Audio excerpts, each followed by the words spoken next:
চলে গিয়েছিলাম ওরাকান্দিতে। তো জানেন সকলে যে বারুণীর অনুষ্ঠান হচ্ছে, তো দুই দাদা এসেছিল, তাদেরকে নিয়ে ওরাকান্দির দিকে গেলাম। কারণ ওনারা কখনো ওরাকান্দি দেখেনি, ওরাকান্দি আসেনি, এটাই প্রথম। তাই ওনাদেরকে নিয়ে ওরাকান্দি যাচ্ছি। আর এটা হচ্ছে ঘৃতকান্দি। ঘৃতকান্দির এখানে অনেক ভালো করেছে। আগে ওরাকান্দি ঠাকুরবাড়িতে প্রসাদ দিত না, এই ঘৃতকান্দির এরাই কিন্তু প্রথম প্রসাদ দেওয়া শুরু করে। এরাই ভক্তদের থাকার ব্যবস্থা করে দেয় এবং এখানে অনেক মানুষ থাকতো এবং প্রতিদিন রাত সবসময় প্রসাদ চলতো। এখানে এসে ভক্তরা আশ্রয় নিত এবং তারা থাকতো, গান বাজনা করতো এবং প্রসাদ গ্রহণ করতো।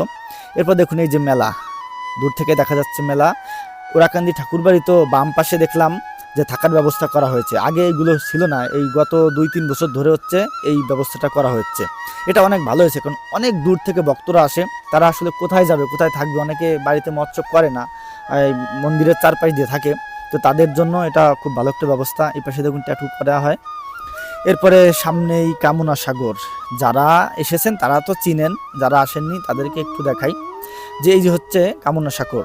কিন্তু প্রতি বছর যে ভিড় হয় কামনা সাগরে স্নান করার জন্য মানুষের, এবছর আসলে তেমন ভিড় লক্ষ্য করিনি, আমার চোখে পড়েনি। আসলে এর আগে হয়ে গেছে নাকি পরে হবে এটা আমি জানি না, কিন্তু ভিড় নেই এতটুকু বলতে পারি। দেখতেই পারছেন একেবারে ফাঁকা। আর এমন এমন বছরের আছে যে ঢোকাই যায় না, সে তুলনায় একেবারে নগণ্য ভিড়। এরপরে এই যে হচ্ছে গুরুচাঁদ ঠাকুরের মন্দিরের সামনে নতুন করে গুরুচাঁদ ঠাকুর মন্দিরে রং করা হয়েছে এবং তার উপরে দেওয়া হয়েছে ত্রিশূল এবং নিশান। এইটা নিয়ে নাকি বিতর্ক হচ্ছে যে ত্রিশূল দিলে কেন, কেউ বলছে নিশান দিবে কেন। এইটা নিয়ে যাও, এগুলো নিয়ে পরে আলোচনা করব।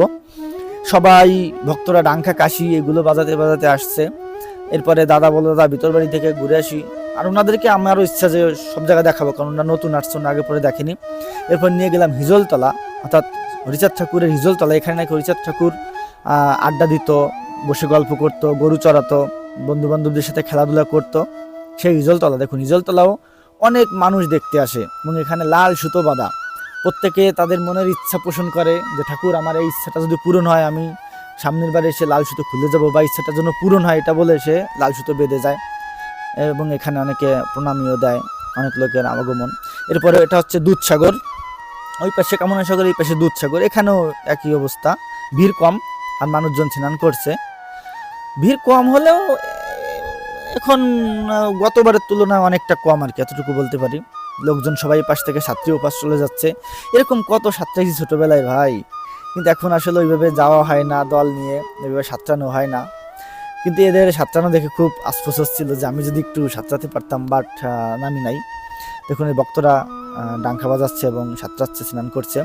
এরপরে যে দুই দাদাকে নিয়ে গেছিলাম, সে দাদাদের বললাম দাদা এবার চলেন ওদিকে যাই। তোমরা বললো আচ্ছা ঠিক আছে দাদা।